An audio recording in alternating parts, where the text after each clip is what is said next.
Saya ini jadi pekerja migran 7 tahun, ya. Dari tahun 97 sampai 2004. Di Amerika dulu sekitar 4,5 tahun, kemudian di Hong Kong 2,5 tahun. Assalamualaikum warahmatullahi wabarakatuh. Halo sahabat dunia BMI, welcome back to my channel.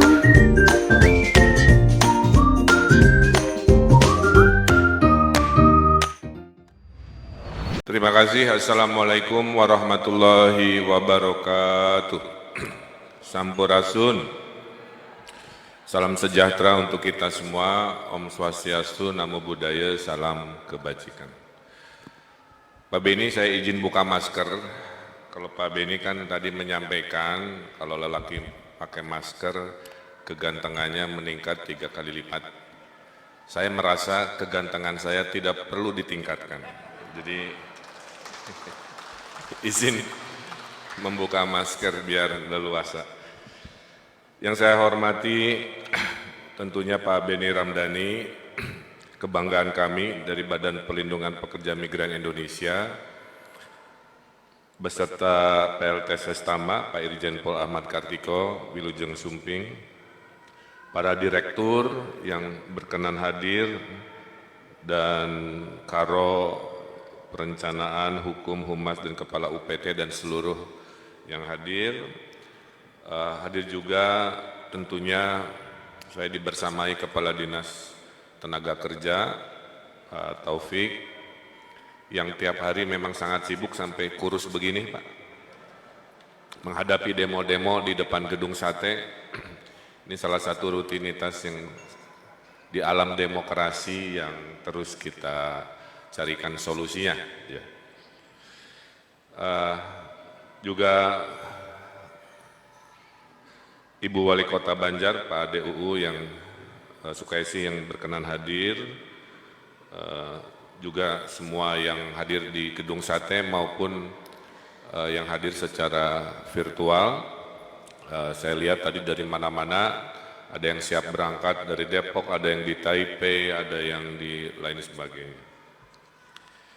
Nah, karena tadi Pak Beni sudah menyampaikan, saya izinkan saya cerita sedikit apa yang pernah saya alami, khususnya nih kepada yang di luar negeri.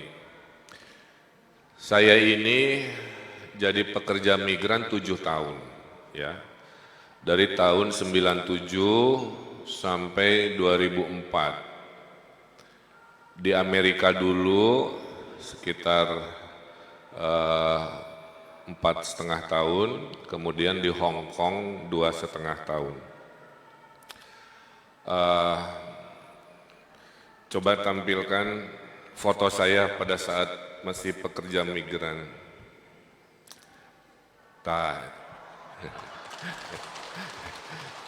Sekitar 15 kg lebih ringan. Ya. Ini zaman masih jadi pekerja migran, ketinggalinya susahnya, ya, alhamdulillah gitu. Tapi bahagia. Kanan Allah sudah menakdirkan mengurusi 50 juta manusia, termasuk migran Jawa Barat yang saya cintai. Kenapa saya kebut Perda Pekerja Migran Indonesia? Kenapa saya bikin Jaban Migran Service Center? Karena saya pernah mengalami titik terburuk, Pak, pada saat saya jadi pekerja migran. Ini nggak pernah saya ceritakan ya, hari ini saya ceritakan. Orang kan lihat Pak Ridwan sukses-suksesnya aja mungkin ya, membaca persepsi. Saya di tahun 98, setahun setelah saya pergi sebagai pekerja migran, saya di PHK. Ridwan, come here. Saya terjemahkan lah ya dalam bahasa Indonesia. Ekonomi Indonesia sedang krisis 97 ya. Pak Harto turun 98. Proyek kita di Indonesia nggak ada lagi, Ridwan. maka mulai minggu depan Anda terpaksa saya kirim pulang ke Indonesia. Baru setahun Pak, berangkat tahun 97 di Soekarno-Hatta kayak di film-film, dadah-dadah ke sekampung dah ya. Asap bang-banggana deka luar negeri. Setahun kemudian kebayang pulang sebagai orang yang di PHK. Pilihan saya dua Pak Beni, ya, pulang sebagai pecundang, tentunya, atau saya nekat. Nah, saya bilang ke kantor saya di Amerika itu, Pak, saya mau ngelamar kerja apa aja, visanya jangan dimatikan dulu. Di situ Pak, di negeri yang saya tidak kenal itu, tukang fotokopi, fotokopian CV itu aja, kirim ke perusahaan-perusahaan, ya. Kurang lebih 100 perusahaan saya kirim, yang wawancara cuma 5. Nah ini pelajaran. Memang proporsinya begitu. Di wawancara Pak, dilecehkan Pak. Ini mah cerita ya. Suatu hari saya diwawancara, kamu lulusan mana? Kan saya bidang arsitek ya. Saya lulusan ITB. Cek urang mah ITB teh kan keren ya. Ya ini lagi keren. Tapi di Amerika mah teu payu Pak. Maaf ya, yang diterima di sini hanya lulusan Harvard, saya masih ingat MIT, Columbia University. Universitas Anda mah inti namanya teka hitung, uih weh. Pulang Pak. Datang ngelamar kedua dilecehkan deh Pak. Kan modal saya mah gambarnya Bu Ade. Pas datang ngelamar, cek si pewawancara teh, gambar kamu kok jelek banget. Kalau saya jadi kamu gambarnya mending dibakar. Pulang deh gitu Pak. Orang Amerika mah gitu. Akhirnya saya belajar harus di negeri orang, nih pelajaran nih buat yang denger nih. Di negeri orang harus percaya diri. Di orang mah percaya diri itu terkesan sombong. Ya. Di luar negeri percaya diri penting bahwa kita itu punya karakter. Jadi di wawancara ketiga Pak Beni, saya rubah strateginya. Kalau saya, kan kalau di Indonesia mah kayaknya, Ridwan, emang kamu bisa komputer? Kan kalau ditanya di Indonesia, ya sedikit-sedikit lah, alhamdulillah. Kan gitunya, kalau mau di luar negeri mah tadi disebut bisa. Jadi akhirnya di wawancara ketiga, emang kamu orang Indonesia bisa komputer desain? Saya kalau jawab pakai logika orang Indonesia, yang tadi ya hatur lumayan lah gitu, mau diterima. Akhirnya saya sombong aja Pak Ben. Saya Pak, saya bilang, bukan hanya jago komputer, saya itu mentor semua mahasiswa-mahasiswa komputer arsitek di Bandung, Jawa Barat. Gitu Pak, gara-gara itu saya diterima. Jadi, pelajaran percaya diri adalah pelajaran pertama saya sebagai pekerja migran. Di situ saya diterima. Pelajaran kedua nih Pak Ben, ini saya belum pernah cerita juga. Saya bersaing dengan orang India sebelah saya. Seorang India tuh cerewet ngomong wainya. Saya mah ada fokus pada pekerjaan kan.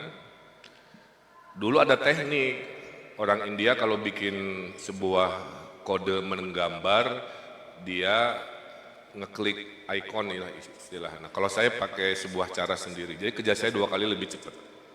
Akibatnya di tengah kerja, saya gajinya dinaikin $1 per jam dibanding si India tadi. Jadi dihargai di luar negeri itu prestasi. Ya. Waktu di Amerika, banyak saya mengalami pelecehan tuh banyak sekali ya. Bukan pelecehan fisik tapi kepada kita si orang migran ini. Ini yang paling penting. Dia orang Belanda Pak, ya, bule. Dia jadi manajer saya. Tahu saya orang Indonesia, modelnya, wah pokoknya mah di verbalnya rada kasar ke saya teh. Dan saya mah orang Sunda, tara ngabales, cicing we, ya gitu ya. Pulang kerja nggak pernah diajak gaul Pak. Suatu hari ada pekerjaan besar di kantor, proyeknya di Cina, saking besarnya dibagi 2 tim. Tim manajer saya orang Belanda, tim saya sendiri. Ya. Di akhir proses si pekerjaan itu ternyata hasil tim manajer saya orang Belanda teka pakai, ya saya kepake. Sampai bos saya bilang, Ridwan, kerja kamu bagus, kamu ambil alih kerja si borokokok eta. Ya. Pohon deui ngaranna da keheul saya teh. Saya kerjain Pak, ambil alih. Apa cerita singkat cerita, saya ambil alih, saya kirim proyeknya menang, sekarang terbangun namanya, coba Google, Beijing Finance Street, coba Google, Beijing Finance Street Ridwan Kamil sambil ngobrol. Kita rada ngobrol dikit lah ya, biar nyemangatin, jadi nggak ngomong formal. Beijing Finance Street Ridwan Kamil, keluar gambar. Itu karya saya ingin buktikan anak Indonesia bisa berkarya dengan kualitas internasional. Setelah menang Pak Beni, kantor tekan menang proyeknya dari imajinasi saya. Saya naik pangkat Pak, menggantikan si Belanda itu. Cek saya tanya, nama karena company, ya, tong macam-macam. Dikasih teori bambu runcing eleh.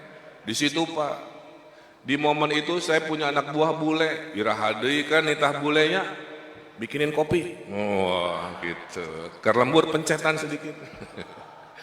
Gitu. Ini karya saya Pak.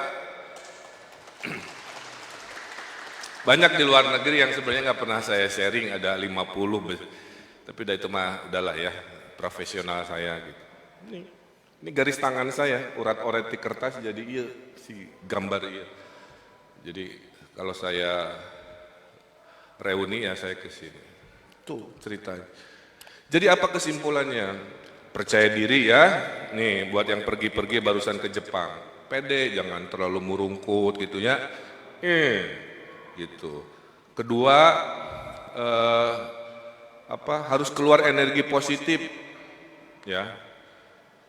Hidup kamu tuh akan positif kalau dari pikiran, ucapan, tulisan semuanya positif ya. Kalau pikiran, ucapan, tulisan negatif, pesimis, ya Allah juga tidak akan memberikan kesuksesan karena seluruh aura kamu tidak mendukung itu. Tapi kalau dari mulai pikiran, ucapan, tulisan bikin happy, saya percaya sama saya itu pasti berhasil. Saya lihat di sini ada Pak Elon ya, Kepala Dinas Tenaga Kerja Kabupaten Kuningan yang tunanetra satu-satunya di Indonesia. Dipilih ya karena berkompetensi. Itu yang saya maksud. Ya. Nah, saya ceritakan puncak tragedi saya sebagai pekerja migran. Ini juga belum pernah saya ceritakan. Depan Pak Beni aja biar Pak Beni melihat hidup saya tidak seindah drama Korea. Ayo nama jika drama Koreanya, jika Sun Jung Ki. Saya Pak Ben, saya udah ganti-ganti perusahaan ada 4 lah ya. Nah di perusahaan ketiga, saya di PHK lagi. Kalau yang pertama mah di PHK karena Indonesia krisis, proyeksi perusahaan itu berhenti. Kalau di PHK di perusahaan ketiga, gara-gara SDM teh, human resources-nya lupa memperpanjang visa saya Pak. Jadi suatu hari saya dipanggil, Ridwan, I have to tell you, your visa is expired. Cek saya teh, biasanya salah kamu lah, salah saya, ya kira-kira gitu. Harusnya kan Anda yang memperpanjang 6 bulan sebelumnya, jangan seminggu mau habis baru bilang, I'm so sorry Ridwan. This big company cannot employ illegal worker, non visa worker. Jadi Pak, bagai sambar geledek di New York nih, ya, saya cuma dipanggil, dikasih tahu kamu di PHK, minggu depan nggak boleh kerja lagi karena visa kamu sudah expire. Yang bukan salah saya, salah si manajer eta, ini mah ibu-ibu. Ya. Saya nggak bisa ngelawan Pak, dek curhat ke mana, itu kenapa saya lahirkan Jabar Migran Service Center, supaya cerita saya di momen di PHK zolim itu tidak terulang kepada kawan-kawan yang saya cintai. Apa yang terjadi coba teteh-teteh? Di momen saya di PHK Pak, si Bu Cinta teh hamil 8 bulan. Mau pulang ke Indonesia nggak bisa. Peraturan airline tidak boleh membawa orang hamil di atas sekian bulan. Coba, mau pulang ke kampung halaman tuh bisa istri sebulan lagi kan? PHK, nggak ada pesangon, nggak ada asuransi, melahirkan di Amerika 70 juta rupiah Bapak Ibu kalau bayar. Saya nggak punya uang dulu sebanyak itu. Apa yang saya lakukan Pak Ben? Saya jadi ilegal, maaf ya. Seperti kawan-kawan yang dengar inilah sebagian. Saya pernah jadi mereka Pak. Pernah bekerja, tidak ada visa dengan julukan ilegal migran. Ada yang teman saya yang ilegal itu Pak Beni, ada yang kerja loper koran, kerja di McDonald. Saya kerjanya tukang ukur bangunan, masih bidang arsitek gitu. Jadi kerjanya bawa meteran Pak ke tempat-tempat yang mau direnovasi, diukur seberapa meter, tulis gitu-gitulah. Harga UMR anjlok dari pendapatan saya profesional ya, di saat di PHK turun Pak sampai UMR Amerika lah baheula. Akhirnya saya menjelang istri saya melahirkan, Bu Ade, saya ke rumah sakit khusus orang miskin kota, coba Pak. Di mana ngelahirkan nantinya kamar nanti ngan disekat ku gordeng juga kieu gitulah ya. Tuh. Jadi anak pertama saya nih saya ceritakan. Ya, anak pertama saya yang itu lahir di rumah sakit khusus orang miskin kota. Nah, caranya apa dulu supaya saya masuk kategori dan kalau miskin kota gratis melahirkan. Jadi pendapatan saya itu di atas UMR, jadi nanggung. Akhirnya saya minta ke bos saya, bos, hampura, yang bahasa Sunda namanya, tulis we gaji saya sedikit aja dikurangi di bawah UMR supaya bisa ngelahirkan gratis. Karena kalau dengan sedikit di atas UMR teka mana-mana gitu. Asuransi itu ya kudu bayar 70 juta. Akhirnya saya merekayasa sedikit surat administrasi. Anak pertama Gubernur Jawa Barat ini lahir dalam status orang miskin kota nerima bansos gitu. Bansos nanti susu gratis, ya sabulanan apa gitu Pak. Jadi Ridwan Kamil teh gitu, ya. Cuman saya juga harus nunggu 2 bulan karena nggak boleh anak bayi merah langsung terbang gitu. Jadi saya bawa ke mana? Ke tempat bikin paspor, bayi saya pegang begini foto paspornya Pak. Jadi di paspornya ada tangan di belakang. Udah masih kecil. Nah Bapak Ibu itulah cerita saya ya. Pernah mengalami jatuh bangun sebagai pekerja migran. Di momen saya di PHK nggak ada pertolongan. Ya, semua sendiri Pak, ya pokoknya mah wah gitu. Tapi itu yang membuat saya sekarang lebih tough gitu. Tapi sebagai pemimpin saya tidak mau dong ya cerita saya terulang dengan berbagai levelnya lah derajat kesusahannya. Itulah kenapa khususnya warga Jawa Barat kalau ada apa-apa pokoknya mah register ya di aplikasi kita kan di Jabar Migran Service Center cari data mau cari kerja baru, dan ini tuh bumi Allah ya, bukan bumi manusia. Jadi sebenarnya bumi ini nggak usah terlalu dibatasi oleh paspor lah ya, kerja mah di mana saja. Maka Anda tadi yang mau ke Jepang, 2 teteh yang tadi, ya saya doakan Anda khairunas anfa'uhum linas di negeri Jepang ya, ngurusin orang-orang Jepang, belajar bahasa Jepang, dan seterusnya. Saya doakan sukses. Anda yang saya lihat di Taipei ini yang mau ke mana Korea Selatan itu ceritanya ya titip jaga nama baik ya ini PMI yang mau ke Korea Selatan di Depok yang seragam hijau seragam biru Persib titip nama baik Jawa Barat nama baik Indonesia kompak di sana jangan bikin malu bikin prestasi ya kalau ada apa-apa khususnya Jawa Barat ada aplikasi, kalau temannya kesusahan di PHK butuh duit apa kena perkara, Itu maksudnya, negara hadir melindungi warga Indonesia, baik di negaranya maupun di luar negaranya. Itu esensi kita ber-NKRI. Dan saya bangga Pak Beni ini melebihi ekspektasi kami, jadi saya turut berbangga sekali. Terus Pak berinovasi Pak, karena hidup kita diukur itu. Ingat Pak Beni, ingat inovasi ya, dari mulai VIP lounge, dari mulai perlindungan, pendataan, termasuk nih, Anda semua yang nggak punya duit, pas mau pergi tapi dapat surat kontrak, kita bisa ngasih kur dari Bank BJB, tepuk tangan untuk Bank BJB. Daftar ke sana, tunjukkan surat kontraknya, tapi tong poho mayarnya. Setelah kreditnya turun, buat beli baju, beli tiket, beli apa yang harus dibayar duluan, nanti pas gaji pertama, gaji kedua dicicil ya dengan sebuah cara. Tuh, dulu saya nggak begitu Pak Beni, dulu saya masih minta uang orang tua saya ya, kurnya dari ibunda gitu ya. Itu saja, mudah-mudahan sedikit cerita saya ini menyemangati dimanapun Anda berada ya. Jadilah manusia yang bermanfaat, manusia yang memberikan tadi aura hidupnya yang positif. Saya doakan semua sukses ya. Kalau suatu hari mengikuti jejak saya silahkan. Saya 7 tahun selesai jadi PMI, pulang mengabdi, memimpin sekarang. Pastilah pengalaman hidup itu tidak pernah saya lupakan. Salam sayang, salam cinta buat semua PMI di seluruh dunia, khususnya yang dari Jawa Barat, dan inilah kolaborasi antara pusat dan daerah pasti akan melahirkan kebaikan dan kesejahteraan. Dan saya titip perbanyak nanti pekerja-pekerja yang profesional ya, yang tentunya lapangan pekerja akan sangat banyak di seluruh dunia. Itu saja yang bisa saya sampaikan. Saya tutup dengan pantun pengantar pergi kepada Anda semua.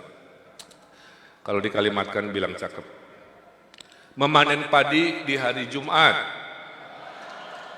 padi pandan wangi dijual ke Cilacap. Pemuda-pemudi Jabar siap berangkat, kita iringi doa dan harap. Pergi ke pasar membeli senter, sambil jalan-jalan beli bakso urat. Dengan Jabar Migran Service Center, wujudkan perlindungan pekerja Jawa Barat.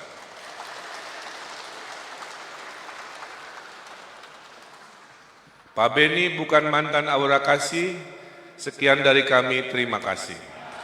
Wassalamualaikum warahmatullahi wabarakatuh. Thanks for watching and see you next video. Wassalamualaikum warahmatullahi wabarakatuh.